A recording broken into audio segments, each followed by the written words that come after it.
መጽሐፍ ቅዱስ ራሱ ባይሰልፍ ሚዲያ ባራችሁ ወጣችሁ ወይንስ ሰው በማየት በመስማትና በመገንዘብ የሚያስብ የመንፈስ ቅዱስ እንቅስቃሴዎች ኦሬዲ ውስጥ ያላችሁ ጀምሮ ነበር? እንደ ጥንቆላ አይነት ስራ ነው የሚሰሩት ቤት መጥተው ሰውየው።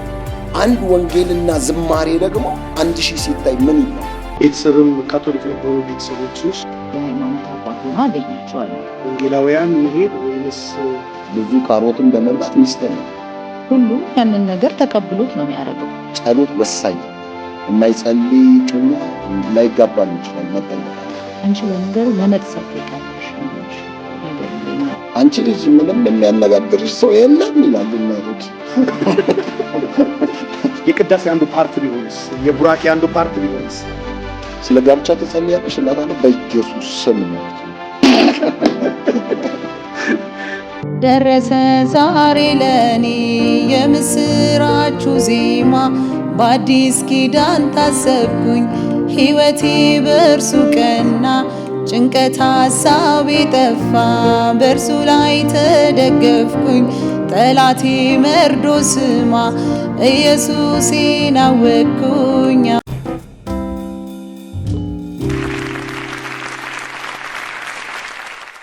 ሰላም ሰላም የተወደዳችሁ የግሎሪ ዞን ሚዲያ እና ቲቪ ወርልድ ዋይድ ቻናል ቤተሰብ አድማጭ ተመልካቾች የጌታ ጸጋና ሰላም ይብዛላችሁ።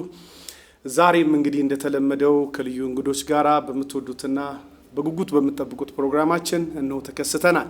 በዚህ ፕሮግራም ውስጥ እጅግ አስተማሪ የሆኑ በብዙ የህይወት ምስክርነቶች የተሞሉ ለተለያየ የህይወታችን አቅጣጫዎች ግብአትን መልካም የሆነ አስተዋጽኦ የሚሰጡንን ፕሮግራሞችን እያዘጋጀን ወደ እናንተ የምናቀርብላችሁ ለእግዚአብሔር መንግስት መስፋት፣ ለእግዚአብሔር ክብር መምጣት እንዲሁም ደግሞ ለጠላት ለዲያብሎስ መንግስት መዋረድ ምክንያት የሚሆነውን ሁሉ እየዳሰስን የምንሄድበት ይህ ፕሮግራማችን ዛሬም ወደ እናንተ ጋር ተደራሽ ሊሆን ከሁለት ከተወደዱ እንግዶች እና ጥንዶች ጋራ አብረን ቆይታ ልናደርግ ተከስተናል። እናንተም ቪዲዮውን ላይክ በማድረግ የቻናላችን ቤተሰብ እንድትሆኑ ደግሞ ሰብስክራይብ እና ጆይን የሚለውን በመጫን ከኛ ጋር እንድትቆዩ በጌታ ፍቅር አደራ እላችኋለሁኝ። ጸጋ ይብዛላችሁ። መልካም ቆይታ። እንግዲህ ዛሬ በመካከላችን ያሉትን እንግዶች በሙላት ከማስተዋወቄ በፊት በጸሎት ፕሮግራማችንን እንድንጀምር ፓስተር አንተ ወይስ ባለቤትህ? እስቲ አንተ ያው የቤቱ ራስ አንተ ስለሆንክ። እሺ ከመር ለኢየሱስ አሜን። አምላካችን ፈጣሪያችን ጌታችን እግዚአብሔር በኢየሱስ ክርስቶስ ስም እናመሰግናለን። ዛሬም እንደገና ክብር ሁሉ ለአንተ ይሁን እንላለን። ወደዚህ ደግሞ እግዚአብሔር አምላክ ይሁን ያንተ ክብር ወደሚገለጥበት ወደዚህ ወደ ግሎሪ ሚዲያ ስንመጣ እግዚአብሔር ሆይ ለሕዝብህ የሚጠቅም እኛም እንታነጽበት ለአንተ ክብር የሚሆን ታላላቅ ነገር እንዲሆን በኢየሱስ ክርስቶስ ስም እንጸልያለን። አሜን። ክብር ለአንተ ይሁን። አሜን። ትውልዱም የሚማርበት ከህይወታችን ምስክርነት ካለፍንባቸው ነገሮች ደግሞም እግዚአብሔር ሆይ በዚህ ዘመን በሰጠህን ድንቅ ፓስተር በእውነት በፓስተር ካሳሁን በመታሳልፋቸው በተለያዩ አገልጋዮች የምስክርነት ህይወት ልባችን እየታነጸ እለት እለት በዛ ውስጥ ተገኝተን እኛም እየተሳተፍናለን። በጌታ በኢየሱስ ስም ወንድማችን የተባረከ ይሁን። ኑሮ፣ ስራው፣ ቤተሰቡ፣ አገልግሎቱ ሁሉ የተባረከ ይሁን። ስለሰጠን ጊዜ ተባረክ። በኢየሱስ ስም አሜን አሜን። ግሎሪ ዞንን ታዩታላችሁ? እንዴት ነው? እኔ አዋየዋለሁ። ተከታታያለሽ አንቺ። ስለዚህ አንቺ የኛ አባል ነሽ ማለት ነው። አዎ። ፓስተርስ? እኔም በጣም እከታተለዋለሁ። እንደውም አያለው፣ ደስ እሰኛለሁ፣ እባረክበታለሁ። ጓደኞቼንም ተኔ ጋር የሚያገለግሉትን ሳይ ደግሞ ደስ ይለኛል። ብዙ ጊዜ በዛ ውስጥ ልዩ ልዩ ትምህርትን እመለከታለሁ ያለው። ክብር ለኢየሱስ ይሁን። ሚዲያውን ስለተቆጣጠረው አመሰግናለሁ ጌታ። አሁን 1 ሚሊዮን ልንገባ እንግዲህ ጉዞ ጀምረናልና ወደ 200 ምናምን ሺን አልፈናል። 1 ሚሊዮን ይገባናል ለጥቂቱ ብለን ጀምረናልና ሰብስክራይብ እንዲያደርጉ እንዲሁም ደግሞ ከኛ ጋራ በሚያስፈልገው እገዛ ሁሉ እንዲቆሙ እስቲ ፓስተራዊ ምክር እና ቡራኬ ብዬ ነው እኔ በሚዲያ ዙሪያ ላይ አሁንም የምናገረው ክርስቲያኑን የማነቃበት አንዳንድ አሰራር አለ። አሁን ወደ መጽሐፍ ቅዱስ ራሱ ስንመለስ መጽሐፍ ቅዱስ ራሱ ባይትሰልፍ ሚዲያ ነው። አሁን ለምሳሌ ወደ ሐዋርያት ሥራ ስትሄድ የሐዋርያት ሥራ ሚዲያዎች ናቸው። ማይነጥፍ ነው ሚዲያ ማለት ነው። ዮሐንስ ጋር ስትሄድ የዮሐንስ የራሱ ሚዲያ ነው። ዳት ሚንስ ለህዝብ ሁሉ አሁን ደርሷል። ደሴም አሁን ደግሞ ስትመለከት ክርስቲያኖች በተለያየ ሚዲያ ውስጥ ስትራግል እያደረጉ ነው። እንደናንተ ያለ አሁን ቅዱሳኖች ሚዲያ ከፍተው ህዝቡን እያገለገሉ ነው በበጎ ፈቃደኝነት ከኪሳቸው ወጪ የስቱዲዮ የምን ሳይጠየቁ ለህዝቡ ቆንጆ ነገር ትራንስሚት እያደረጉ ነው። ግን ማን ነው አሁን እዚህ ውስጥ የሚሳተፍ? አንድ ነገር ላንቃችሁ፣ ሰይጣንም ሚዲያ አለው፣ ዓለምም ሚዲያ አላት፣ እግዚአብሔርም ደግሞ ሚዲያ አለው። የእግዚአብሔር ሚዲያ የእግዚአብሔር ብሮድካስቶች አንዱ ይኸው ፓስተር ካሳሁን ነው። ክብር ለኢየሱስ ይሁን። ሁለተኛው ደግሞ ቅዱሳኖች ናቸው። እነ ጳውሎስ እንዳገለገሉ የነ ጳውሎስ ሚዲያ ለዓለም ሁሉ የደረሰ ነበር። እስከ ዛሬ ድረስ የማይነጥፍ ሚዲያ። አሁን ደግሞ እዚህ ስንመጣ ወደ ግሎሪ ዞን ሚዲያ ስንመጣ ራሱ ስሙ ራሱ ሪፍሌክት የሚያደርገው ኑ የእግዚአብሔርን ክብር ኢምፓርት አድርጉ፣ አንድን ነገር ተካፍላችሁ ውጡ የሚል።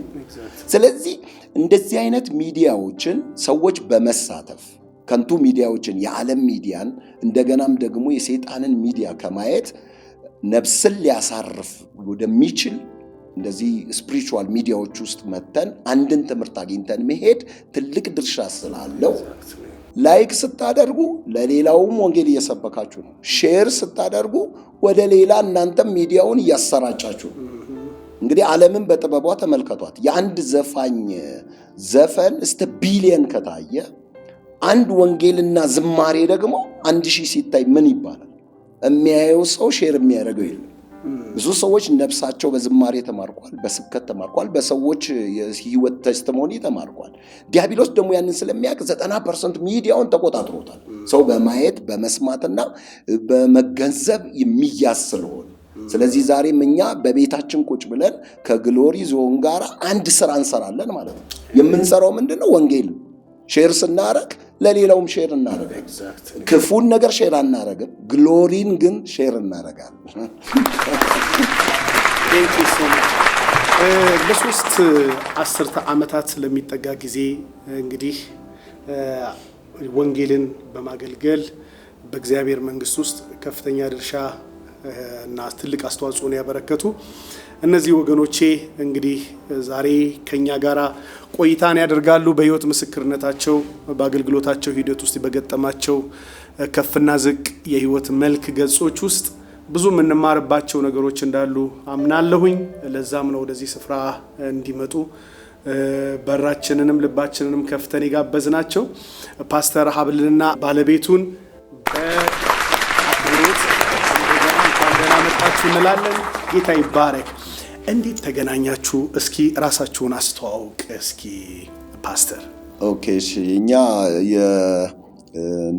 የኑሮ ጅማሬ ላይ የተገናኘ ነው። የት ነው መጀመሪያ የተገናኘ ነው? ቤተክርስቲያን ነው። ባይ ዘ ዌይ እሷ ልታገለግል እዛ የሚመጡ እኔ ጋር የሚያመልኩ አብነት አካባቢ ሊቪንግ ወርሺፐርስ ኢንተርናሽናል ቸርች የሚል የዛሬ 27-28 ዓመት አካባቢ በምናገለግልበት ቦታ ላይ ተጋብዛ ትመጣለች። እሷ የዳነችው በካቶሊክ ቤተክርስቲያን ውስጥ ባለ ሪቫይቫል ድነው እዛው ተቀምጠው የሚከታተሏቸው ቄስ ነበሩ። ካቶ ጴንጤ ነበርሽ? ካቶ ጴንጤ። ስለዚህ እዛው እኛ ኦርቶ ጴንጤ ስንባል እናንተ ካቶ ጴንጤ ነበር የምንላችሁና እኔ እዛ ወንጂ እየሄድን ከአዳማ እዛ ብዙ አጥምቅ ያለሁኝ እኔ ጉማሬ ፊት ለፊት አዋሽ ወንዝ ውስጥ ማለት ነው። እና በዛ እሷ ተጋብዛ ለዝማሬ ስትመጣ ብዙ ጊዜ ዲቮትድ ሆና ትቀጥላለች። በጣም የመቀጠል ነገር ነው ያላት እና ብዙ ጊዜ ተጋብዛ በምትመጣበት ሰዓት ወደኛ ቸርች የሚጋብዟት ልጆች ያው ሶሎ አገልግላን ትሄዳለች፣ እንደገና ደግሞ አስመልካም ትሄዳለች። ብዙ ጊዜ ስትቀር ምንድነው ያችን የምታስመልክ ልጅ ቀረክ ሲል አንዱ እንደውም ተረበኝ። ሳይት ላቫዘክ እንዴ አለኝ። አይ ኖ አምልኳን ስለወደድኩ ነው ምናምን አልኩትና ያው እንትን አልኩት ቀልጄን መልሼለት በኋላ በቃ ሰው መቅረብ ጥሩ አይደለም ብዬ በወቅቱ መራቅ ጀመርኩ። በኋላ ግን ያው በእኛ ቤተክርስቲያን መጣች። እኛ ቤተክርስቲያን አሁን ያው እንግዲህ ያው ስለተፈጸመ ግን ነበረ ሳይት ላቡ ያው ከሆነ በኋላ ነው እንጂ አሁን ከአባል ወይንም አብራክ መስራት ተጀመረች በኋላ እንጂ በፊት እኔ ያው ምጋብዘው ጀስት መታ አስመልካን ትሄዳለች። ዲቮትድ ናት። ጸሎት ላይ በጣም ጥሩ ነገር አላት። በጣም አምልኮ ላይም ትልቅ ነገር ነበራት። እስካሁንም እንደዚሁ ነው። ጸሎት ላይ አምልኮ ላይ በጣም ዲቮትድ ነው እና ይሄን ነገር ነው ብዙ ጊዜ ከሰዎች ያየ ነው። በኋላ መጨረሻ በዛው ምን ተፈጠረ? ቤተክርስቲያን ውስጥ አባል ሆነች። ከካቶሊክ የመጡ ልጆች ያልተጠመቁም ከኦርቶዶክስም ከተለያየ ከሙስሊም ድነው የነበሩ ሲጠመቁ እሷም ለካ ጀምራ ያቆመችው እዛ ደህንነት ትምህርት ጀምረው በቃ እዛ ስላልተመቻቸው ያቆመችበት ነገር ነበርና በኋላ ቀጥላ ወደ ጥምቀት ውስጥ ከኛ ጋር ገባች። ከኛው ጋር እስከዛሬ ድረስ በአገልግሎት አለች። ያው አሁን ያለውን ቸርች ቤተል ላይ የተሰጠንን በዋና ፓስተርነት የምትመራው እሷ ናት።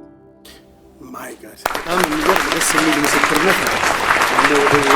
ወደ አካሉ በሚደረግ ጥምቀትም ወደ ውሃ ጥምቀትም ከዛ ወደ ቤት ጥምቀትም በሳው ተቀየረ ማለት ነው።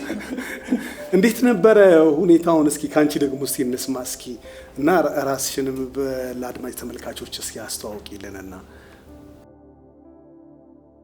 እኔ ፓስተር ትግስት ዘማሪ ትግስት እባላለሁ። ያው የዳንኩት ያው ካቶሊክ ውስጥ ነው ፓስተርም እንደተናገረው። ከዛ በኋላ ግን በወቅቱ አንዳንድ እዛ ያልተመቹ ነገሮች ስለነበሩ ወደ የት የነበረው የካቶሊክ እንቅስቃሴ? ካቴድራል ፒያሳ ካቴድራል። ኦኬ እዛ ነበርን እና ከዛ ወደ ወንጌላውያን አማኝ ቤተክርስቲያን መምጣት ጀመርኩ ማለት ነው። ከዛ እዛ በሚመጣበት ወቅት ያው ዘምራለሁ። ጓደኞቼ ያሉ ነዚ ጋኮ ቆንጆ የጸሎት እንትን ያላቸው ቸርቾች አሉና ምን ብለው እዛ ወሰዱኝ። ከዛ ለአምልኮ ለሶሎ እንትን ለማስመለክ ቦታውን እድሉን ሰጡኝና በወቅቱ ያው ከካቶሊክ እዛው ሳትወጡ ማለት ነው? አይ ወጣን።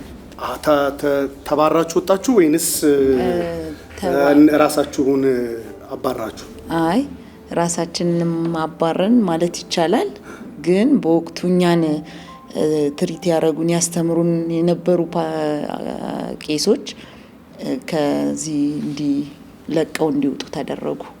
ኦኬ ያው ልጆቹንም ወደ ያልሆነ አቅጣጫ እየመሩ ነው ምናምን በሚል ውስጥ በተፈጠረ የሆነ በቃ ችግር ተፈጠረና ያው ማባረር ምናምን ስለማይቻል እነሱን ከኢትዮጵያ ውጪ እንዲወጡ ተደረጉ። በዛን ወቅት እኛ ሚዘን ያስፈልግ ነበር። መጨረሻ ላይ ጠርተውን መጨረሻ ሊሄዱ ሲሉ መከሩን።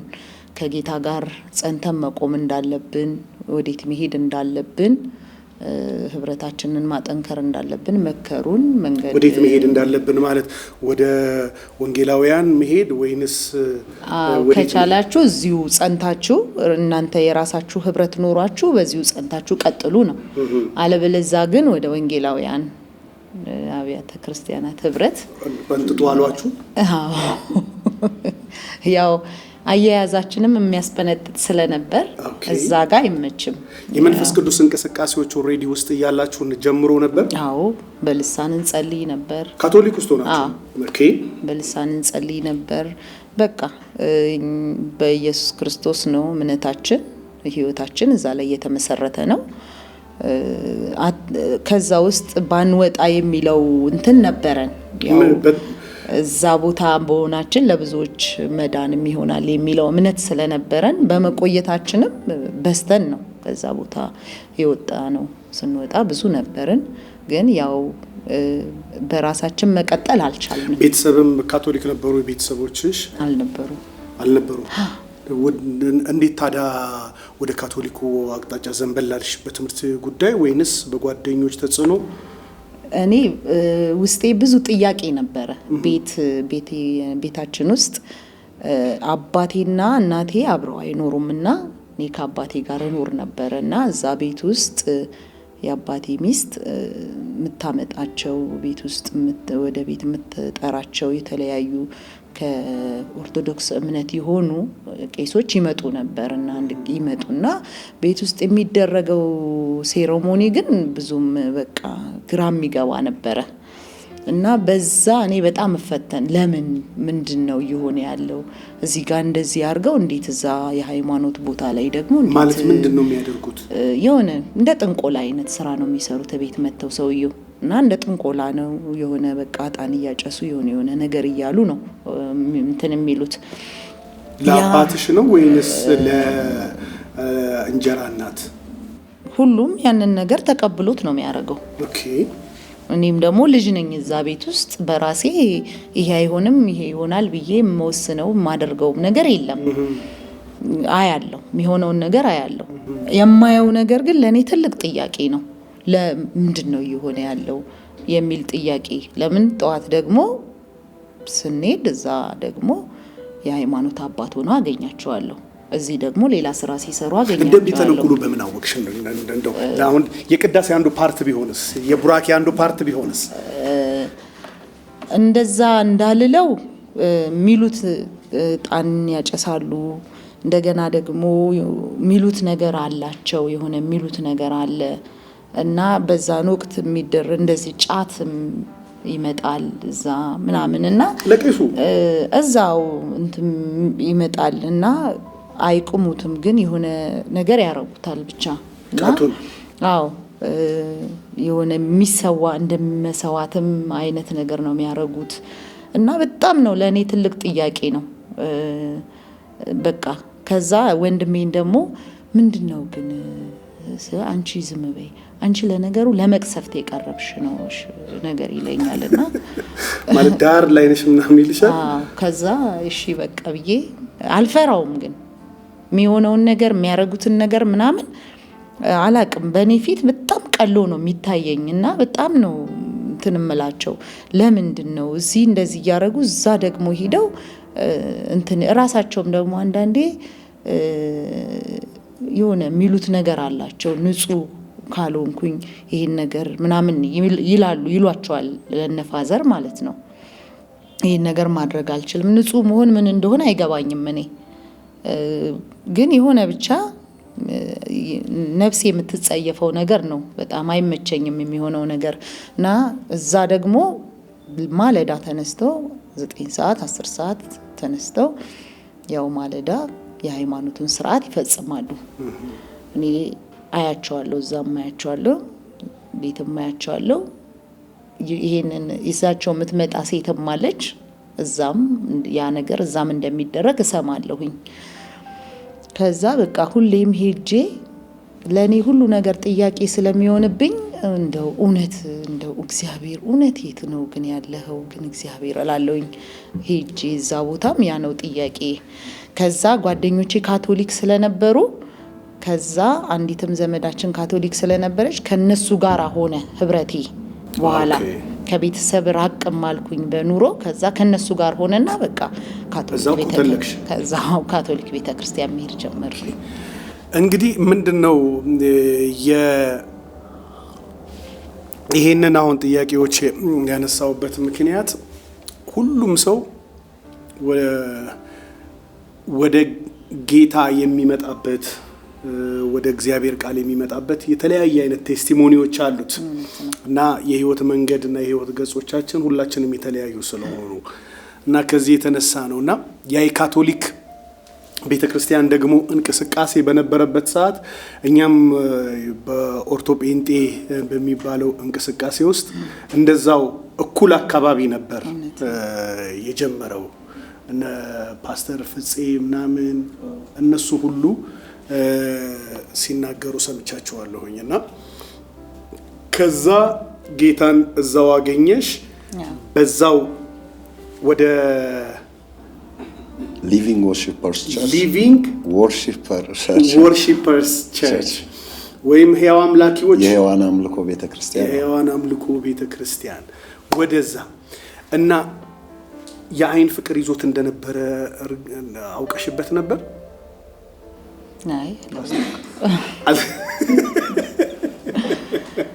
ያው እዛ ቸርች ስሄድ ሁሉም ነው የሚጋብዝክ እና አትቅሪ ነይ ሁሉም ሴቱም ወንዱም በቃ በጣም እንትን ይሉሃል ሊያቀርቡህ አፕሮች ያደርጉሃል እንትን እና ያ ስለነበር እና እኛ ደግሞ ቶሎ የመግባባትም ነገር ይቸግረን ስለነበረ እና ብዙዎቹ ሊግባቡን እንትን ስለሚሉ እሱም ከነሱ ጋር አብሮ እንዳንቀር ያበረታታን ነበር። እና ቀድሞ ማን ፍቅር ያዘው? እሷ ነው።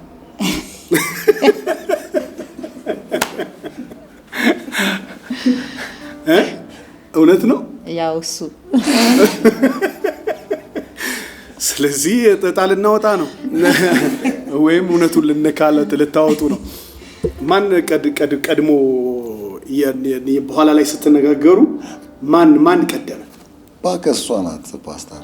ምክንያቱም ሰባኪ ስለሆንኩ ሁሌ ስለምታይ ብዬ ነው የማስበው ማለት ነው። እንዴት አወቅሽ ቀድሞ እንደያዘው አንቺ? አይ ያው ጋብቻ ካንቺ ጋር ፈልጋለሁ ብሎ የጠየቀኝ እሱ ነው። ቀጥታ መጥቶ ማለት ነው ማለት በደብዳቤ ወይስ ፈልግሻለሁ አለኝና ቴክስት የለም ብዬ ነው። ቴክስት የለማ ፈልግሻለሁ ብሎ ይቀጠረኝና ከዛ ለምንድነው የሚፈልገኝ ምን ሊሉኝ ነው ምናምን ብዬ አልጠረጠርሽም? ብዙም አልጠረጠርኩም። ግን ያው ፓስተርም ስለሆነ እንትም ትልቅ ቦታም ስለነበረኝ ከዛ ቤት ብዬ ሄድኩኝ ማለት ነው። ያው እኔ ዛሬ ጠራውሽ ለግል ጉዳይ ነውና ያው ወደፊት ኑሮ ካንቺ ጋራ መኖር ተጋብተም ኑሮ ካንቺ ጋር መኖር ፈልጋለሁኝና ጸልይበት አለኝ። እስቲ ቆሽ ጸልይበታለሁ እሺ ብዬ ሄድኩኝ። እሺ ያው ጸለይኩበት። እሱ ላይ ጸለይሽበት ወይስ ነገሩ ላይ? እሺ እና ጸለይኩበትና ከዛ ከትንሽ ጊዜ በኋላ እኔም ተስማማሁኝ። ከዛ ልክ ከነገረሽ በኋላ ነው ፍቅር የያዘሽ ወይስ ከዛ በፊት? አይ ከዛ በኋላ ነው። ልክ ሲነግረኝ ሐሳቡ የገባብኝ ሲነግረኝ ነው ሐሳቡ የገባብኝ ማለት ነው። እና መጸለይ ጀመርኩኝ። ከዛ በፊት ግን ያው በአገልግሎት የሆነ ግንኙነት ነው እንትንም እልህ ነበረው ማለት ነው። ስለዚህ ቀድመሃል ማለት ነው። ያው እንግዲህ መሸነፍ ጥሩ ነው። እንዴት አሰብከው? ምኑን? የጋብቻውን ሁኔታ መጀመሪያ ላይ። ስለዚህ ቀድሞ ፍቅር ይዞሃል፣ ይሄው ተመስክሮብሃል አካሄዱ። ያው እንግዲህ ወደ ጋብቻ ስንሄድ ምንም ያው የወቅቱ ቤተክርስቲያን አዲስ ፕላንት ነው ያደረግነው፣ አዲስ ቸርች ነው ፕላንት ያደረግነው። እንደገና ደግሞ ስራ ይጠብቀናል በጣም ረጅም። እንደገና ደግሞ ሰው ይወቅስካል። በቃ ወጣቶች ብዙ ጊዜ ወንጌል ሲሰብኩ ምናምን ሲቀርቡ ህብረት ሲኖራቸው ሰው ሁሉ እንትን ነው የሚላቸው፣ የተለያየ አይነት ነገር ይላቸዋል። ማግባቱ ወሳኝ ነገር ስለሆነ በወቅቱ በቃ ጸለይንና አንድ ጊዜ እኔ ነኝ ውሳኔ የሰጠሁት ማለት ነው። ምንድነው ሚዜዎች ምረጪ፣ እኔ ሚዜዎች መርጣለሁ አልኳት። ከዛ ሽማግሌ እንልካለን በትክክለኛው ወደ ቤተሰቦቿ አለን። ከዛ ጸልየን አንድ ቀን ጸልየን 3-4 ልጆች ከሆነ በ4 ወር ውስጥ በቃ ጋብቻ ይከናወናል ምናምን የሚል ዲሲሽን ወሰድን። ጌታ ተናግሮን ማለት ነው፣ ድምጽ መጥቶን። በእነዛ ወቅቶች ውስጥ እግዚአብሔር ሰክሰስ አደረገን ማለት ነው። ምን አይነት ሰክሰስ ሰጠን? ከምንም ተነስተን እግዚአብሔር ብዙ ነገሮቻችንን ሞላን። እግዚአብሔር በሙላት እስከሚያልቅ ድረስ ማለት ነው። ወዲያው በ4 ወር በማይሞላ ጊዜው 4 ወር ላይ ሽማግሌ ተላከ። ቤተሰብ ሰማ። ከዛ ቤተሰቦች ጋር ደረሰ። አንዳንድ ቤተሰቦች አጭር ነው ጊዜው አሉ። ግማሹም ፓስተር ነህ ያው ደና ብር ስላከማቸክ ነው እንግዲህ አንተን ነው እኛ ትረስት የምናደርገው አሉ። በወቅቱ እኛ ይህንን ያህል የሚያስመካ ነገር የለንም። ግን በጌታ ፊት በጣም እንጸልይ ነበር። እግዚአብሔር ፊት ስንጸልይ ያው ጸሎት ወሳኝ ነው።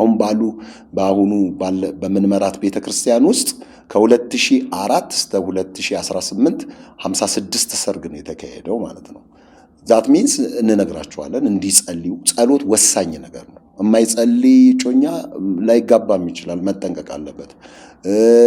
የማይጸልይ ደግሞ ጨርሶም እኔ አንድ ጊዜ ወደ ቢሮ ስትመጣ አንዷ ስለ ጋብቻ ትጸልያለሽ እላታለሁ። በኢየሱስ ስም ነው ያለችኝ። እንዴት አልኳት። በጌታ በኢየሱስ ስም እኔ ይምጣ እንጂ በመጣ ጊዜ አልጸልይም። እንዴ መጽሐፍ ቅዱስ እኮ አትጸልዩምና አትቀበሉም ይላል አልኳት። አትጸልዩም አትቀበሉም ይላል። ባልም እኮ የምትቀበለው ሲጸልይ ነው። ሚስትም የሚቀበለው ሲጸልይ ነው። ጌታዊ ባል ስጠኝ፣ ጌታዊ ሚስት ስጠኝ ተብሎ ሲጸልይ ነው ሰው መቀበል የሚችለው። ዝም ብሎ በመጠበቅ አይመጣም። በአይን ጥራትም አይመጣም። ብዙ ካሮትም በመብላት ሚስት አይመጣም። በማየት ባልም የሚመጣው ሚስትም በጌታ ፊት በመጸለይ ነው። በድሮ ዘመን ስትመጣ በጣም የሚገርም ነገር ልጅክን ለልጄ ብለው ይድራሉ። አሁን ደግሞ አባታችን እግዚአብሔር ሆነና ፈቃዱን የሚሰጠው እሱ ሆነ። እናትና አባቶች አሁን ወዳም ርቀዋል። ዛት ሚንስ የሚያውቁት ነገር የለም። ሽማግሌ ብቻ ነው የሚጠብቁት። አንቺ ልጅ ምንም የሚያነጋግርሽ ሰው የለም ይላሉ እናቶች። ኧረ እኔ ሰላምተኛውኝ ከሰፈር ጀምረሽ ኮስተር አትበይ። ይሄ እናቶች ምክር ነው። ምክንያቱም ጨነቃቸዋል። ድሮ አቶ እንትናና ሻምበል ምናምን ተሻምበል ጋር ተደዋውለው እንዴት ናት ልጅ? ጥሩ ልጅ ናት እባክህ ሲሉ ሰውየው ይገባቸዋል። ከዛ በኋላ ያንተ ጎረምሳም ጥሩ ነው አሉ። እስቲ እየመረመረ ተላልከው ልጆቹ አይተዋወቁም፣ ይጋባሉ። አሁን ደግሞ ዘመኑ በጣም ከመሰልጠኑ የተነሳ ሰው ጸልዮ የእግዚአብሔርን ፈቃድ አውቀው ነው። አሁን ባሉ ወጣቶችን በሙሉ የምንመክረው ወንዶቹ እኔ አንዳንዴ ፍዝዝ ሲሉ ግራ ይገባኛል። ዋይ ብትል አይጸልዩም፣ ወደ እግዚአብሔር አይጸልዩም። እኔ እንዴት እንደሚመርጡ ግራ ይገባል። እኛ አሁን ከ2004 እስከ 2018 ወደ 56 57 ሰርግ ሲካሄድ ፕሬ እናደርጋለን እና በጣም እንጸልያለን። ያው እዛ ጋር ኪቦርድ የሚመታውም እንትና በጣም ብዙ ሰርግ ነው የዳረው ከኛ ጋር ቆሙ ማለት ነው እየደበደበ። ስለዚህ ያንዳንዱን ግን እንመክራለን። ምንድነው የምንለው? በቃ ምን መክራቸው ጸልዩ። በዛው ተሳካለት። ያው ዳር ደርሷል። ስለዚህ ጸልዮ መልሶ አሁን ወደ ሙላት ሲመጣ ወደ ስኬት ውስጥ ነው የሚሄደው። ስለዚህ አንድ ቤተክርስቲያን ደግሞ በቃ ተመልከት፣ የቤተሰብ ህብረት የተጋቡ ሰዎች በጣም ያጠነክራታል። በወቅቱም በቃ ያ የጸሎት ስፒሪቱ ስለነበረና እግዚአብሔር ፊት በጣም ዲቮትድ ሆነን ስለ ጸለይም ብቻ ነው ጌታ ይረዳል። አሁን ፋይናንስ መኖሩ አይደለም። ሰው ፋይናንሱ ኖሮት የማያብር ጋብቻ ውስጥ ሊገባ ይችላል። ግን የጌታ ፈቃድን ማወቅ በቃ ሮሜ ምዕራፍ 12 የጌታ ፈቃድ ባህሪያቶች ናቸው። የጌታ ፈቃድ ፍጹም በጎ ነው፣ ደስ የሚያሰኝ ነው። እነዚህ ሶስቱ ሜዠርመንት ናቸው ለአንድ ጋብቻ። ፍጹም ደስ የሚያሰኝ በጎ የሆነው ፍጹም ቅዱስ የሆነ ነው። ደስ የሚያሰኝ ደግሞ ልብክ የሚያርፍበትና ትክክለኛ የእግዚአብሔር ፈቃድ የሚረጋገጥበት ነው። ምክንያቱም በጎ ደግሞ ትዳር ሁሉ በጎ ነው፣ እጮኝነት በጎ ነው፣ መጽሐፍ ቅዱስ አፕሩቫል ስለሚሰጠን ማለት ነው። ስለዚህ በወቅቱም እንደዛ በእግዚአብሔር ፈቃድ ላይ ስለቆምን ነገሮች ሳያግዱ ተጋባን የሚል ነው። እግዚአብሔር ይመስገን። በጣም አሪፍ ነገር ነገርከን። አሁን ላይ ያላችሁ አገልግሎት ላይ እንግዲህ በዝማሬ ታገለግያለሽ፣ ታጅባታለህ መዝሙር ወይስ ራስህም ትዘምራለህ? እኔም ዘምራለሁ፣ እሷም ስትዘምር ደግሞ እንቀጣጠላለን። ታጅባለህ? አብሬም ዘምራለሁ ተሷ ጋር። ምንድነው በጣም ወደ ዝማሬው አገልግሎት ውስጥ መጀመሪያ እንግዲህ በሱን የጀመርሽው፣ አሁን መጋቢም ነሽ በቤተ ክርስቲያን ውስጥ እና በዝማሬም ታገለግያለሽ እና በጣም የህይወትሽ ዝማሬ እና ትልቅ ምስክርነት በህይወትሽ ውስጥ ያለውን ዝማሬ እስኪ ንገሪኝ። ያው የሊሊን መዝሙር ብዙም ጊዜ በጣም እሰማለሁኝ እና ከዛ ይልቅ ግን እዛ ካቶሊክ እያለን የሆኑ የሚዘመሩ መዝሙሮች ነበሩ እና ብዙም አሁን ትዝ አይሉኝም እና ተራራን የሚያሳልፍ ኃይል አለው እግዚአብሔር ምናምን የሚሉ ዝማሬዎች እና በጣም ነው በቃ ውስጤ እንትን የሚለው በጣም ነው የሚቀጣጠለው በዝማሬ እና እኔ ከዛ ቸርች ውስጥ ቁጭ ብዬ ሰባኪው እየሰበከ እኔ በጣም ውስጤ ከተነካ የሆነ ዝማሬ ተቀብዬ ነው የምወጣው እና እለዋለሁ እየደጋገምኩኝ እለዋለሁ እና አንዱንም አትረሹን መዝሙር ዘምሪልን እስቲ የማረሳውን በጣም የምትወጂው እና በህይወትሽ ውስጥ ትልቅ ስፍራ ያለውን መዝሙር ከኔ መዝሙር ወይስ ደስ ካለሽ መዝገብ? እሺ ደረሰ ዛሬ ለኔ የምስራቹ ዜማ በአዲስ ኪዳን ታሰብኩኝ ሕይወቴ በእርሱ ቀና ጭንቀት ሐሳቤ ጠፋ በእርሱ ላይ ተደገፍኩኝ ጠላቴ መርዶ ስማ ኢየሱሴን አወቅኩኝ አመንኩኝ ደረሰ ዛሬ ለኔ የምስራቹ ዜማ በአዲስ ኪዳን ታሰብኩኝ ሕይወቴ በእርሱ ቀና ጭንቀት ሐሳቤ ጠፋ በእርሱ ላይ ተደገፍኩኝ ጠላቴ መርዶ ስማ ኢየሱሴን አወቅኩኝ አመንኩኝ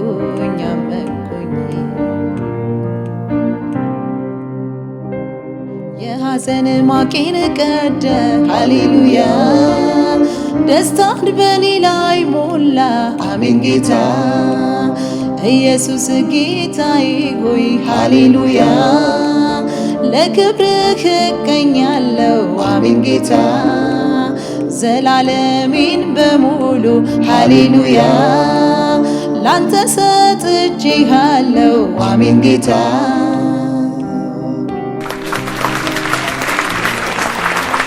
ያለነው ከተወደዱ ከነዚህ የእግዚአብሔር መንግስት አገልጋዮች እና እናንተም በዚሁ ቆይታችሁ አብሮነታችሁ ከኛ ጋራ ስለሆነ እጅግ አድርገን እናመሰግናለን። ጸጋዬ ይብዛላችሁ። አሁናዊ የቤተ ክርስቲያናችሁ አገልግሎት እና እንዲሁም የሄዳችሁበት የመንገዳችሁ ምስክርነቶችን እንግዲህ እንድታጫውቱ እንፈልጋለሁኝ። ካሴት ሰርተሻል? በነገራችን ላይ አዎ ሰርቻለሁ። አንድ ቁጥር ምንድን ነበር የሚለው ርዕሱ? የክብር ብርሃን። የክብር ብርሃን። ኦኬ። እዛ ላይ ገብተሃል አንተ? አይ ቢዚ ነበርኩ። በቤተሰብ ቀረጻው ላይ ብቻ ነው ያለሁት። በቤተሰብ አለ እኮ ቀረጻው ላይ አንዱ ቀረጻ ላይ አለ እኮ እንደሱ ማለት እኮ ነው። አዎ አላጀብኩም። እና አሁን ቤተክርስቲያናችሁን እንግዲህ አሁን በቅርብ ካንተም እንደሰማሁት አዲስ ቦታ እግዚአብሔር በባረካቸው መሪዎች አማካኝነት የተረከባችሁበትና ስራም የጀመራችሁበት ግንባታም የጀመራችሁበት ሁኔታ እንዳለ አሁናዊ ቤተክርስቲያናችሁ ሁኔታ ላይ ነግረኸኛል። እስኪ ስለዛ አጫውተን። እሺ፣ ክብር ለኢየሱስ ይሁን። አስቀድሞ እግዚአብሔር መሪዎችን ይሰጣል። ባለስልጣን ሁሉ በእግዚአብሔር ይሾማል። ባለስልጣን በእግዚአብሔር ስርዓትና ሕግ ነው ምድሪቱን የሚያስተዳድረው። ባለስልጣንን የሚቃወም የእግዚአብሔርን ስርዓት ይቃወማል። ባለስልጣን ደግሞ የሚያከብር የእግዚአብሔር በረከት ይሆንለታል። መጽሐፍ ቅዱስ ለባለስልጣኖች ተገዙ፣ ጸልዩላቸው፣ ማልዱላቸው፣ ጸጥና ዝግ ያለ ከተማ እንዲኖራችሁ ከፈለጋችሁ ጸሎት፣ ምልጃ፣ ልመና ለመሪዎቻችሁ ለገዢዎቻችሁ አርጉ ይላል። ዋናው ነገር ጌታ ኢየሱስ ክርስቶስ ይባርካቸው በዘመኑ ያሉ ባለስልጣኖች እግዚአብሔር በቦታው ላይ ያስቀመጣቸው የሃይማኖትን እኩልነት በማስፈን ለሁሉም አምልኮት ስፍራ ለሚያስፈልጋቸው ለየትኛው ለሙስሊም ቢሆን ለኦርቶዶክስ፣ ለካቶሊክ፣ ለፕሮቴስታንት ባለማዳላት በእኩልነት ትክክለኛ ዲሞክራሲን በማስፈን ሕገ መንግስቱን አስፈጻሚዎችና ለቤተ ክርስቲያንም ለቅዱሳንም ደግሞ እግዚአብሔርን ደስ በሚያሰኝ ልብ በሚያሳርፍ ሁኔታ የሰሩ እግዚአብሔር ይባርካቸው። እናመሰግናለን። ደግሞ መሪዎች አሉ። የወንጌላውያን ቤተ ክርስቲያን ካውንስሎች እንደገና በወንጌላውያን ቤተ ክርስቲያን ውስጥ ያሉ መሪዎች ለዚህም ተጋድሎ መልካም ነገር ያደረጉ የጸለዩ ለቤተ ክርስቲያን እንድትሰፋ ነፃ ሆና ከክራይ እንድትወጣ ያደረጉ አሉ። ጌታ ኢየሱስ ይባርካቸው። እነሱን በመባረክ እጀምራለሁ። ከዛ በመቀጠል ደግሞ አሁን ያለንበት አሁናዊ ሁኔታ ፓስተር እንዳልከው የምንናገረው ነገር ምንድነው? እኛ ወደ 25 ቤት ተከራይተን ነው ያገለገልነው እስከዛሬ ድረስ ማለት ነው። ወደ 25 ቤቶች ማለት ነው። ኦልሞስት በየአመቱ እንደማለት እኮ ነው። አንዳንዱ ጋር 2 ዓመት እንደዚህ የቆየናቸው አሉ። በእነዚህ እንግዲህ 30 ዓመት ውስጥ 23 25 አካባቢ ቤቶች በትንሽም የለቀቅናቸው አሉ። በጩኸት ምክንያት ማለት ነው። ድምፅ አሰማችሁ አይሆንም አታገለግሉም የተባልንበት ጨምሮ ብዙ ቤቶች ነው የተከራየ ነው። ከአንዱ ስንሰደድ አንዱ ቦታ ስንገባ አንዱ ጋር አይሆንም ሲባል አንዱ ጋር እንደዚህ በጣም በጭንቅ ውስጥ ነው ያሳለፍነው። እግዚአብሔር በእነዚህ ጊዜያቶች ውስጥ ግን በጣም የሚገርምህ ነገር የልቦናችንን ጩኸትም ጨምሮ ነው ያየው። ጌታ ይናገረናል፣ በተንበረከክን ቁጥር ይናገረናል። ስፍራ ሰጣችኋለሁ እና እንግዲህ ለ20 ዓመት መጠበቅ ስፍራን ከባድም ቢሆን ከክፍያ መውጣት ነው። መጨረሻ ላይ ግን እጅግ የተማረርንበት ጊዜ ነበረ። ዳት ሚንስ ቸርቹ ለማቆም የተገደደበት ጊዜ ነበር። አንድ እህት ኦፈር አድርጋን በነፃም የምናገለግልበት ግቢ ተሰጥቶን ነበርና ያ ቤት ግቢ ተሸጠና ያቺ እህት የኛም አባል ነበረች። ያው ጉባኤ ያቃታ። ከዛ መጨረሻ በአስቸኳይ ቤቱን ለቃችሁ እንድትወጡ ተባለን። በጣም ጭንቅ ውስጥ ገባን። ህብረቱ በዛ ሰዓት በአጭር ጊዜ ፈንድራይዝ አድርጎ ወደ ትልዩ ነገር ውስጥ ይገባል የሚባል በቃ አቅም የለንም ነበር እና ብዙ ሰዎችም እንደተናገሩት በቃ ህብረቱ ፈረሰ፣ እዚህ ጋር አቆመ ነበር የተባለው። ብዙ ሰዎችም ተናግረዋል። በቃ ህብረቱ ቆሟል፣ ወደሚቀርባችሁ ግቡ የሚባል ነበር። በዛ ወቅት ላይ እኛ በቃ ሳክሪፋይ ያደረገን ራሳችንን፣ ምክንያቱም ቤተክርስቲያን ከዚህ የበለጠ ጭንቀት ውስጥ መግባት የለባትም ብለን የነበረን ኮንዶሚኒየም ነበር ሸጠን ኦፈር አድርገን አገልግሎቱ እንዲቀጥል አደረግነው ማለት ነው። እና አንዳንዶች በጣም እንደ ሰው ቤት እንዴት ይሸጣል? ግማሹ የተለያየ ነገር ያለን አለ። ግን እኛ ያኛው አገልግሎቱ እንዲቀጥል አደረግን። እዛ ጋር አገልግሎቱ የመጨረሻ ማቆሚያው ነበር። ወደ ፎቅ ላይ ገባን። እዛ የዓመት ከፈልን። ከዛ መቀጠል ጀመርን። ጌታ አሁንም ግን ቤቱ ይመጣል ይለናል። ከዛ ላስት ፖይንት ላይ እግዚአብሔር ወይ መቼ ነው የሚመጣው? የኛ ጥያቄ ነው። እኔ እንደውም አንድ ጊዜ ቤቱ ይመጣል ብለህ እንደውም ቤት አሸጥከን ምናምን ነገር አላላችሁ?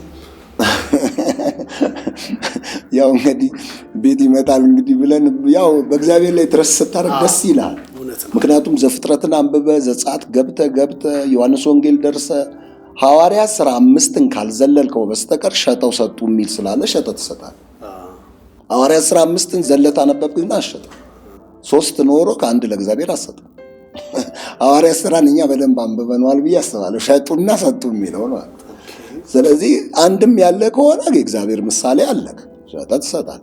ስለዚህ መጨረሻ ላይ እዛ ገባን። ስቴብል ሆነ ቸርቹ። ረጅም ጊዜ ያገለገልን፣ ጸሎትን ጊዜ ያገኘን። አሁን አመቱ ሲፈጸም 23 ቀን ወርታ 23 ቀን ምናምን የምንጾመው ጸሎት ጊዜ አለ። ለምድሪቷ ለራሳችን ዘመኑን ለመዋጀት ሁሌ ክረምቱ በቃ ሲዘጋ የጸሎት ጊዜያችን ነው። እዛ ላይ ስንጸልይ ጌታ አንድ ጊዜ ተናገረን እና ምን አልኳቸው? ሉክ ስጡኝ አልኳቸው። አመጡ። ስክሪፕቶም ስጡኝ አልኳቸው። ከዛ እንዲህ አድርጌ 4 ማዕዘን ሳልኩኝና ይሄ እንኩ ካርታችሁ ነው ተረከቡ አልኳቸው። ያው የኛ ጋር እምነት ሁሉም ወሰደ ካርታውን ተሻምቶ ማለት ነው። እና ሳየው ግን ትንሽ ተጣሞ ነበር እና ሌላ ሉክ አንተ አልኩና አስተካክያ 4 ማዕዘን 2 ሰጡ። እሱንም ወሰዱ። ከዛ በኋላ በቃ እግዚአብሔር ረዳን። ወደዚህ ነገር ውስጥ ገባን። ጌታ ትንቢቱን እየፈጸመ መጣ። የሚገርም እኛ ብቻ አይደለንም። እኛ ኳየር ውስጥ ያሉ ልጆች፣ እኛ ቸርች ያሉ ልጆች እየመጡ ይነግሩኛል። ፓስተር ቦታ ተሰጥቶን አጥረን ሰርተን አየን ይሉኛል። አዎ ይሄ ትክክለኛ ትንቢት ነው። በቃ እኔ እንደ ሜጀር ትንቢት እናገራቸዋለሁ፣ እንደ ሜጀር ፕሮፌት ልክ ነው። ይሄ እናጸናለን እላቸዋለሁ። ምክንያቱም የምታጸናው ለምንድን ነው? ትክክለኛ የሆነውን ትንቢት ትክክለኛ ካላልከው ተቀባይ ካጣ ሊጸናም አይችልም። ስለዚህ እናጸናላቸው ነበር። ከኳየሩ ውስጥ አዳዲስ እንኳን ጌታን ተቀብለው የተጠመቁ ቅድም ለቀቀን ካልኩ የነበሩ ልጆች ትንቢቱን ይናገራሉ መጥተው ማለት ነው። እንደዚህ እግዚአብሔር ሰርቶን አየው፣ ሰፍተን አየን፣ እሷም ታያለች፣ እኔም ያየሁትን እነግራቸዋለሁ። እንደዚህ አይነት ይፈጸማል። ላስት ፖይንት ላይ አንድ ጊዜ ተጠራንና በተሰጠን ቦታ ላይ ማለዳ ተነስቼ ሲሄድ የዛን ጊዜ በህብረት ውስጥ ነበርኩኝና አንድ ህብረት ታድሶ ዓለም አቀፍ አብያተ ክርስቲያናት ህብረት እዛ ውስጥ ሄድን። ህግ ወጥቶ ነበረ እንዴት አድርጎ ማን መውሰድ እንደሚገባ እንደዚህ።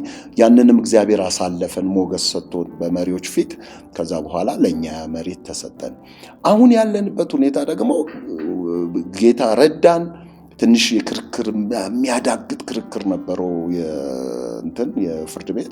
እሱንም እግዚአብሔር ድል ሰጠን። ጌታ ድል ተሰጠን በኋላ ደግሞ በ13 ቀን ውስጥ ጊዜያዊ መጠለያ ሰርተን ጨረስን። ከዛ በኋላ ያንን እዛ ውስጥ አሁን ማምለክ ጀምረናል። ቅድም እንዳልኩ 2 ስፍራዎች ሆነ። በመሃል መጥተው ኢንጂነሮች ምን ይላሉ? መንገድ ይቆርጠዋል አሉ። ከዛ እንጸልይ ብለን ወደ ቤት ገብተን ጸለይን። ከዛ እሷ ህልም አየች። ምን አይነት ህልም አየች? 2 ቧንቧ ተተክሎ አለች። 2ቱም በኃይል ሲያመነጭ አየው አለች። ከዛ እኛ ይህንን ባየች ዓርብ ዕለት ነገረችኝ ለኔ።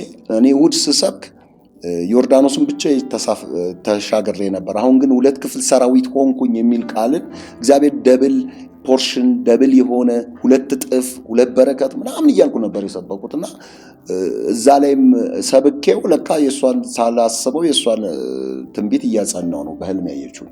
ላስ ፖይንት ላይ ሰኞ ወደ ክፍለ ከተማ ሲሄድ መንገዱ ይቆረጣል አሉ።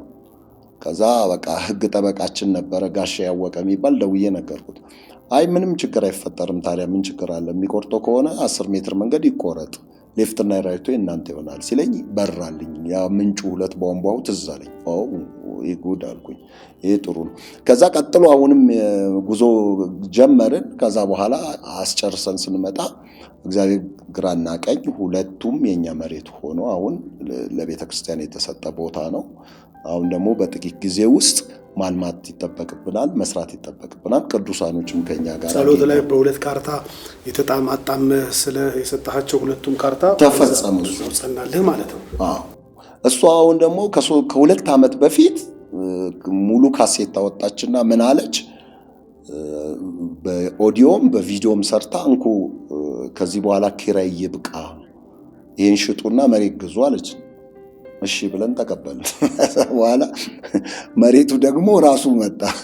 እንግዲህ ራሱ ሲመጣ አሁን እስካሁን ድረስ ካሴቱ አልተመረቀም። እስካሁን የሰጠሻቸው አልተመረቀም። ማነው ጥፋተኛ? ያው እኔ ማንም ጥፋተኛ ነው ማለት አልችልም። ያው ለቤተ ክርስቲያን ሰጥቻለሁ። ቤተ ክርስቲያኗ ግን ከነበረባት የቦታም ብቻ ከብዙ ውጥረት የተነሳ ጫና ስለበዛባት እስካሁን ቆይቷል። አሁን ግን እግዚአብሔር ይመስገን ቤተ ክርስቲያኗ ስላረፈች ከዚህ በኋላ ጊዜ ከሰጡት ከዚህ በኋላ ጥፋተኛ ላረጋቸው ይችላል። እስካሁን ይቅርብያለሁ አልፏል። እሷ ስትሰጠን በእርግጥ የቆየበት ምክንያት ምን መሰለ ፓስተር? የቆየበት ምክንያት ካሴቱ ልናስመርቀው ስንል የቦታ ችግር ይመጣል። ልናስመርቅ ስንል የሆነ ብዙ ወጪ ወጥቶበታል፣ ግን ልናስመርቅ ስንል የሆነ ጥበት ይመጣል። እንደገና ደግሞ አይሰካካልንም። ያው አንድ ጊዜ ጥሩ አዳራሽ ላይ ቁጭ ሰፊ ቦታ ላይ ሰዎችን ጠርተን፣ በአሁኑ ጊዜ አሁን እንደ ድሮ ካሴት አይሸጥም። ቅዱሳኖች እዚህ ጋር ለሁሉም ዘማሪያን ቢነቁ ጥሩ ነው። እሷ አሁን ልጠቀም አላለችም። የመጀመሪያ በኩር ካሴቱን የእኛ ቸርቾች አሁን ኳየሮች አሉ። ኳየሮቹ በጣም ማዕት ዝማሬ ያላቸው ተስራችን በጣም ዲቮትድ ናቸው። እሷም እንደዛው ናት። ቤተክርስቲያኑ በአምልኮ ነገር የተቀጣጠለ ነው። ግን ያኛውን ቦታ፣ ሰዓት፣ ጊዜ ያስፈልገናል ለማስመረቅ ማለት ነው። ያ ሁሉ አልሆነልንም። እግዚአብሔር ረድቶን ጊዜውንም ሰዓቱም አልተመቻቸልንም ነበር። አሁን ግን እግዚአብሔር ይረዳናል። ቅዱሳኖች ይሄ ካሴት ለቤተ ክርስቲያን መስሪያ ገና ቦታ ሳይሰጠን የተሰጠ መሆኑን አውቀው ወደ አንተ ሚዲያ እንግዲህ ዋዜማው ተጀምሯል ማለት ነው። ግሎሪ ሚዲያ ላይ ዋዜማው ተጀምሯል። ዛሬ ለሳምፕል አንድ ቆንጆ ፋሲጋንም የሚያመለክት እንደውም አንድ ሐዋርያ አለ ወንጌልን ሁሌ በመስበክ የታወቀ እዛ ላይ ሐዋርያ አሊሼ የሚሉት እሱም አንድ እዛው እንደ ድራማ አርጎ ገጽታ እዛው ላይ አለ። መዝሙሩ ላይ እሷ በሰራችው መዝሙር ላይ በጣም ልብ የሚነካ መዝሙር አለ። እሱን ለአንተ ስቱዲዮን ሰጥና በኪንግደም ሚሽን ቲዩብ ላይ እንዲተዋወቅልንና እኛ ከፋሲካ በኋላ የቤተ ክርስቲያኑንም ምስጋና ፕሮግራም ስለምናደርግ ያው እንዳንተም ደግሞ የተቀቡ ዘማሪዎች መጥተው ስለሚዘምሩበት እዛ መድረኩ ላይ አስተዋውቀህልን ከፋሲካ በኋላ ይመረቃል። ከፋሲካ በኋላ ታስመርቁት። ይሄ እንደዚህ አይነት አሁን የእንትኑ ደግሞ ችሎታው ያላቸው አስመርቀው ተሰባስበው ቦታ ፈቅደውልን ትልቅ ቦታ ላይ ፈቅደውልን ህዝባቸውን ጠርተው አብረው ቢያስመርቁ ቤተል ላይ ለተቀመጠችው ለክርስቶስ ኢየሱስ አካል ሰፖርት የማድረግ አቅምን መስጠት ማለት ነው። አንደኛ መዝሙሮቹን ያው በኋላ አንተም በስቱዲዮ እንድታየው እንነግርሃለን። በጣም እውነት ጥሩ ነው። ያው አድልቻ አይደለም ያንተ ወስዳለው እሱም አይቀር አድልቻ አይደለም አይደል? እኔማ አልቀየምም እንዴ። ጥሩ ነው ደግሞ እንደናንተ አንጋፋ ዘማሪዎች ፊት የቀደማችሁ በመዝሙራችሁ በእናንተ መዝሙሮች ስር ያደግን ጥሩ ነገሮች ብዙ ዘማሪዎች በምድራችን ላይ እግዚአብሔር አስነስቶልናል። አፋችን አይዘጋም። በቃ ለምን ጥሩ ነገር ነው። እግዚአብሔር ያስነሳቸው ዘማሪ ማለት አንድ ሚዲያ ነው፣ ራሱን የቻለ ሚዲያ። አሁን አንተ ሁለት ሚዲያ ነው ያለ። አንደኛው ግሎሪ ዞን ሚዲያ ነው፣ ሁለተኛ ራሱ ፓስተር ካሳሁን ሚዲያ ነው። ለምን ይኸው እየለቀክ ስንት ዓመት ሰው ሁሉ አረብ ሀገር ቁጭ ብሎ ይጽናናል፣ በመዝሙር ያለቅሳል። ወይኔ ጌታው ይላል፣ ፈቃዱን ያውቃል፣ ሰማያዊ ዓለም ይገለጽለታል። እኔ ግርም ነው የሚለኝ አንተ ከአፍክ ትምህርት ይውጣ። አሁን ሰባኪዎች ሚዲያዎች ናቸው፣ ራሳቸውን ይቻሉ። ቸርች ሊኖራቸው ይችላል፣ ከቸርቻቸው ውጭ ግን ፐርሰናሊ ሚዲያ ናቸው። አየክ፣ ሚዲያ ማለት የምንለቀው ነው፣ ሌላው የሚሰማው የሚያየው የሚገነዘበው ማለት ነው። ዛሬ የጨለማው ሚዲያ አለ፣ እርክሰት ነው የሚናገረው፣ አመፅ ነው። ይሄም እኮ ሚዲያ ነው። አንዷ ተነስታ ደግሞ የጨለማውን ሚዲያ ቁራጭ ተወስድና ስታንጸባርቅ እሷም ሚዲያ ከፈተች ማለት ነው። ሚዲያ በዓለም ላይ ተሞልቷል። ግን እኛ አሁን ቅዱስ ሚዲያ ህዝቡ እንደዚህ አይነት የተለማመደው ሲሆን በጣም ውጤት ይመጣል። ስለዚህ አሁን ያለንበት ምንድን ነው? በአዲሱ ቦታ ላይ ገብተናል፣ ረግጠናል። ገና ከገባን ደግሞ ጨቅላነን፣ 3 ወራችን ነው። 1 ወር ተምናምን ያው እየገነባን ነበር። 1 ወር ተምናምን ደግሞ አሁን ገና አምልኮ ገና ጀምረናል። ምስጋና አድርገን ኦፕን አድርገን ለመክፈት ደግሞ ቅርብ ቀን ራሳችንን ሬዲ አድርገናል። በዚህ ውስጥ እንግዲህ ያው የግሎሪ ዞን ሚዲያም ደግሞ በደንብ አድርጎ ማስታወቂያውን ይነግርልናል። ለሌሎችም ግለሰቦች ያሉ ቅዱሳኖች እግዚአብሔር ቤት እንዲሰራ ከሚፈልጉ ሰዎች ጋራ ይሄ ሚዲያ እንደ ጠቅሞን ለብዙዎች የደረሰ ሁሉ አብረውን እንደሚቆሙ ተስፋ አደርጋለሁ።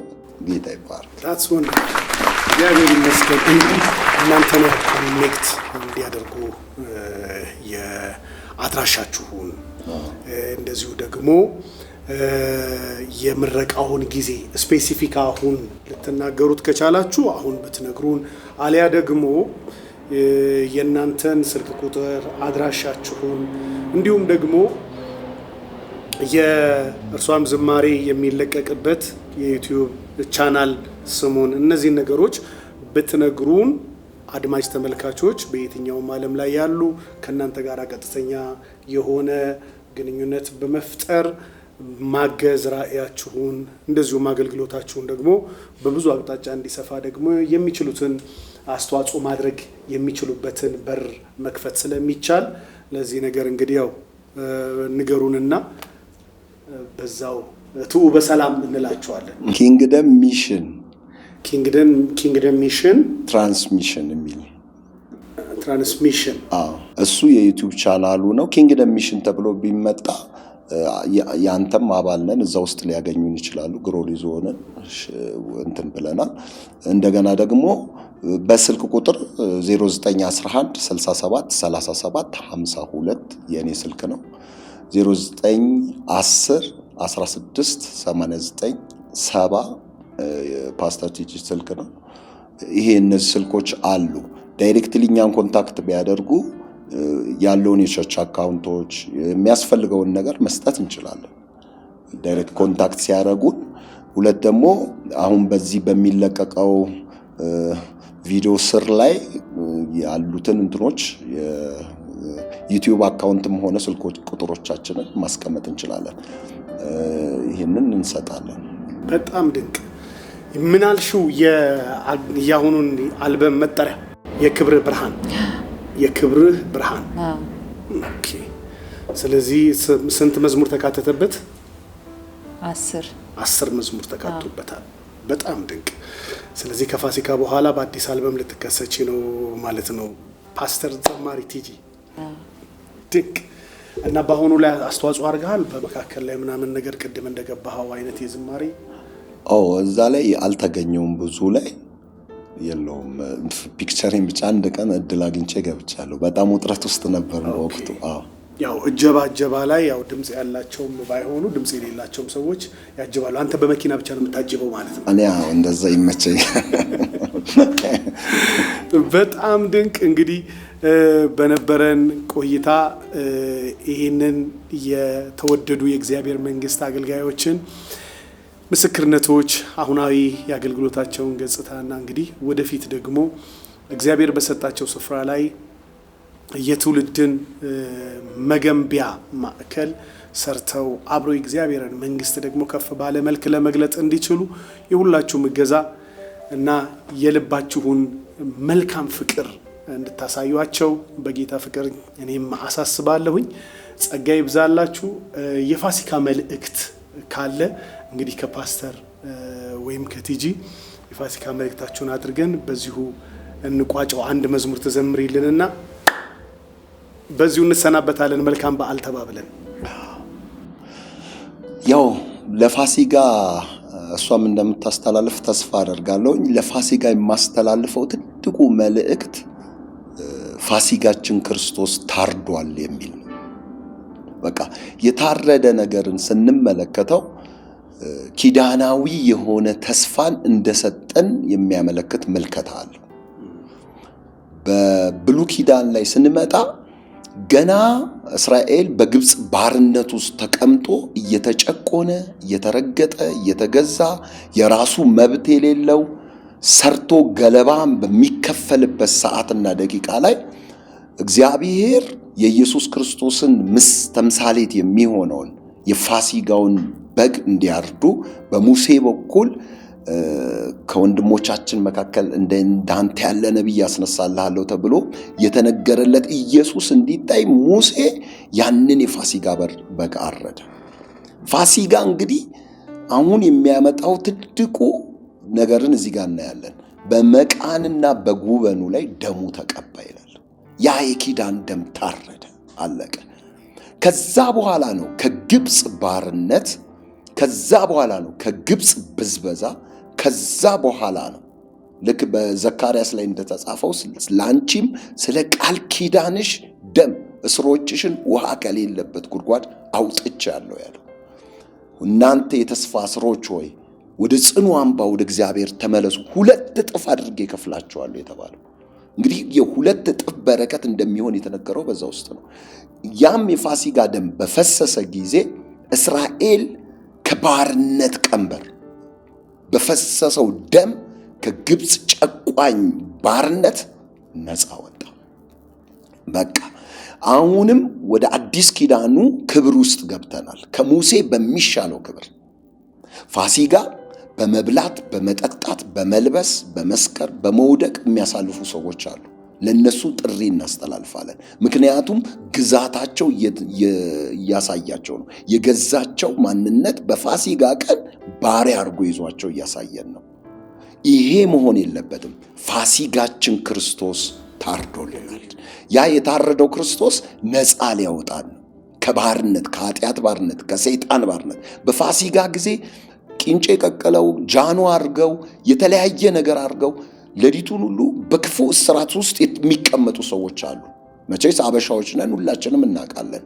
በቤተሰብ በዘር ማንዘራችን ያለውን ባህሪ እናውቃለን። ስለዚህ ከዛ እስራት፣ ከዲያብሎስ እስራት፣ ከጨለማው ዓለም ግዛት ነፃ እንዲወጡ ፋሲካችን ክርስቶስ ታርዶልን። ይህ የታረደው ጌታ ዛሬ የምስራች ሆኖ ዓለምን ሁሉ ነፃ ሊያወጣ ክርስቶስ እንግዲህ በዚህ በግሎሪ ሚዲያ ዛሬ ደግሞ እኛንም ሶስታችንን ማስቀምጦ አገልጋዮች ፓስተሮችን ለህዝቡ መልእክት እያስተላለፈ ነው። ኢየሱስ ክርስቶስን እንግዲህ ስሙት ነው እግዚአብሔር አብ በእርሱ ደስ የሚለኝ የምወደው ልጄ እሱ ነው፣ እሱን ስሙት ብሏል። ከክርስቶስ ትምህርት ውስጥ አንዱ እኔ መንገድ ነኝ፣ እውነት ነኝ፣ ሕይወት ነኝ ነው። ከክርስቶስ ትምህርት ውስጥ አንዱ በእኔ የሚያምን የዘላለም ሕይወት አለው ነው። ከክርስቶስ ትምህርት ውስጥ አንዱ ስጋዬን የበላ ደሜን የሚጠጣ የዘላለም ሕይወት አለው ነው። የክርስቶስ ትምህርቶችን እንግዲህ በዚህ ሰዓት ተናግረን አንጨርሳቸውም። የክርስቶስ ትምህርት የሌለው እሱ አምላክ የለውም ነው የሚለው። ስለዚህ በክርስቶስ ትምህርት ውስጥ ሆነን ዛሬ የፈሰሰውን የኢየሱስ ክርስቶስን ደም ከኃጢአታችን ታጥበን ነፃ ወጥተን በፋሲጋ የነፃ መውጣት ጊዜያችን ውስጥ ገብተን እንድናሳልፍ ለሁላችሁ ምኞቴ ነው። እንኳን ለዚህ ድንቅ የፋሲጋ ቀን ጌታ አደረሳችሁ እንላለን። ደግሞ በዚህ ነፃነታችሁን ተቀበሉ። ዋጋው ተከፍሏል። ዋጋው ተከፍሏል። አሜን። በምንም አንቺው ደግሞ ጠቅልዩ። እግዚአብሔር ስም የተባረከ ይሁን። ያው እንደሰማነው ፋሲካችን ክርስቶስ ታርዶልናል። የእግዚአብሔር ስም ይባረክ እና ጌታ ኢየሱስ ክርስቶስ ስለ መብል፣ ስለ መጠጥ፣ ስለ ልብስ ወይም ደግሞ ስለ ምድራዊው ነገር ሳይሆን ከድቅድቅ ጨለማ ወደሚደነቅ ብርሃን፣ ከዘላለም ሞት ወደ ዘላለም ሕይወት፣ ከዘላለም ፍዳ ወደ ዘላለም እረፍት እንድንገባ ራሱን አሳልፎ ሰጥቶናል። የእግዚአብሔር ስም ይባረክ። ፋሲካ ትልቅ ሚስጥር፣ ትልቅ የሕይወት ትምህርት ያለው ነገር ነው። ፋሲካ ብለን ዝም ብለን የምናልፈው አይደለም። ኢየሱስ ክርስቶስ ራሱን የሰጠበት፣ ራሱን አሳልፎ ለትውልድ ሁሉ የሰጠበት ቀን ነው። የእግዚአብሔር ስም ይባረክ እና ፋሲካን በተመለከተ ያው አንድ ዝማሬ ያለኝ እሱንም ትሰሙታላችሁ። አሁን ግን አንድ መዝሙር ልዘምር። የእግዚአብሔር ስም የተባረከ ይሁን። ኢየሱስ ሞቶ ቢቀር ኖሮ ማንም ሰው ሞቶ ስለቀረ ትርጉም የለውም። ግን ትልቁ ድላችን የኢየሱስ መነሳት ነው። የእግዚአብሔር ስም ይባረክ። ስለዚህ የኛ ኢየሱስ ብዙ ጀግኖች ሺህ ገዳይ ይባላሉ። የኛ ጀግና ግን ሞትን ድል የነሳ ነው። የእግዚአብሔር ስም ይባረክ። ሃሌሉያ። የለም መቃብሩ ባዶ ነው፣ መቃብሩ ባዶ ነው። ተነስቷል ሞት ሊይዘው ያልቻለው፣ ወደ ሰማይ የሄደው የኛ ጌታ ኢየሱስ ነው። የኛ ጌታ ኢየሱስ ነው። የኛ ጌታ ኢየሱስ ነው። የኛ ጌታ ኢየሱስ ነው። የለም መቃብሩ ባዶ ነው፣ መቃብሩ ባዶ ነው። ተነስቷል ሞት ሊይዘው ያልቻለው፣ ወደ ሰማይ የሄደው የኛ ጌታ ኢየሱስ ነው። የኛ ጌታ ኢየሱስ ነው። የኛ ጌታ ኢየሱስ ነው። የኛ ጌታ ኢየሱስ ነው። ሞቴን ሞተህልኛል፣ ሕይወት ሰጥተኸኛል፣ ሰላም ሰጥተኸኛል። የኔ ጌታ ክበር ንገስ ያስብለኛል። ሞቴን ሞተህልኛል፣ ሕይወት ሰጥተኸኛል፣ ሰላም ሰጥተኸኛል። የኔ ጌታ ክበር ንገስ ያስብለኛል። ላንተ ምስጋና ይዤ መጥቻለሁ፣ ላንተ ዝማሬ ይዤ መጥቻለሁ፣ ላንተ እልልታ ይዤ መጥቻለሁ። በፊትህ ሰዋለሁ፣ ላንተ ምስጋና ይዤ መጥቻለሁ፣ ላንተ ዝማሬ ይዤ መጥቻለሁ፣ ላንተ ጭብጨባ ይዤ መጥቻለሁ። በፊትህ ሰዋለሁ። ምነው በቻልኩና ከዚህም በላይ ሆኜ ከፍ ባደረግኩ ባመለኩ ውዴ። ምነው በቻልኩና ከዚህም በላይ ሆኜ ከፍ ባደረግኩ ባመለኩ ውዴ።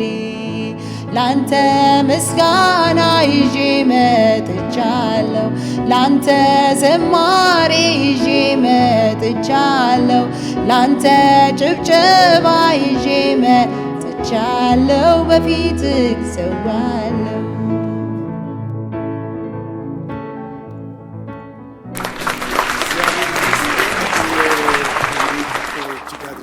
ስለነበረን ቆይታ እግዚአብሔርንም እናንተንም አመሰግናለሁ። ከመላው ስቱዲዮ ባለሙያዎች፣ አገልጋዮች እንዲሁም ታዳሚዎች ከአድማጭ ተመልካቾች ጋራ መልካም ሁሉ በፊታችሁ እንዲሆንላችሁ ይህ የትንሣኤ ወቅት እሱን ስናስብ የሰው ልጆች በታሪክ ውስጥ ሊወጡ ከማይችሉበት ስፍራ የወጡበት ማለትም ከሞት የወጡበት እንደዚሁም የሰው ዓለም አቆጣጠር በእግዚአብሔር አቆጣጠር የተተካበት ማለትም እግዚአብሔር ከዚህ ቀን ጀምሮ ይህ ቀን የቀኖች መጀመሪያ፣ ይህ ወር የወሮች መጀመሪያ፣ ይህ ዓመት የዓመት ሁሉ መጀመሪያ ይሆናችሁ ብሎ በሰው ልጆች ታሪክ ውስጥ የእርሱን ካላንደር ለመጀመሪያ ጊዜ ያስተዋወቀበት በዓል ነው፣ ሁነት ነው እና የህይወት ለውጥ ፓራዳይም ሽፍት የሆነበት ሰማይ ወደ ምድር መጥቶ በሰማያዊ ምልክት ከምድራዊ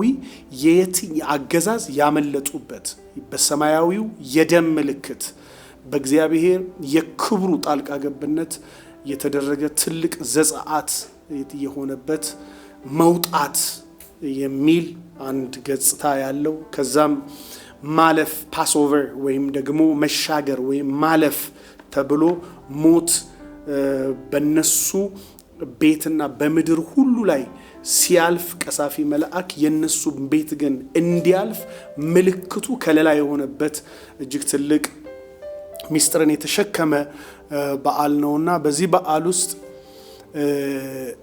የእግዚአብሔር ልጅ ኢየሱስ ክርስቶስን የታረደውን በግ ድል የነሳውን ማህተሙን የፈታውን በብዙ የማይቻል በሰማይም በምድርም ከምድርም በታች በባህር ውስጥ በየትኛውም ስፍራ ያለ ጀግና ሊመለከተው ያልቻለውን መጽሐፉንና ማህተሙን ፈቶ የተከፈተ በር ሆኖ በሩ እኔ ነኝ ብሎ ወደ እግዚአብሔር እረፍት ወደ ሰባተኛው ቀን ወደ ዘላለም ደስታ ያስገባን መድኃኒታችን ኢየሱስ ክርስቶስ በሕይወታችሁ ውስጥ የተገለጠ ይሁን። ይህን መድኃኒት፣ ይህንን ማምለጫ፣ ይህንን መውጫ፣ ይህንን መሻገሪያ፣ ይህንን መክበሪያ፣ ይህን የዘላለም ሕይወት ደግሞ በዚህ ጊዜ በሕይወታችሁ ውስጥ በማኖር በመጋበዝ እናንተም ደግሞ እግዚአብሔር ወዳዘጋጀላችሁ የክብር ግብዣ እንድትገቡ የከበረ ጥሪያችንን እናቀርብላችኋለን። ጸጋ ይብዛላችሁ። መልካም ቆይታ፣ መልካም ጊዜ እንዲሆንላችሁ የተመኘው እንግዲህ ይህ የተባረከ ቤተሰብ ፓስተር አብልና እንደዚሁም ደግሞ እህታችን ፓስተር ዘማሪ ቲጂ የሰጡንን የበዓል ዝማሬ ተጋበዙ። ጸጋ ይብዛላችሁ። አሜን።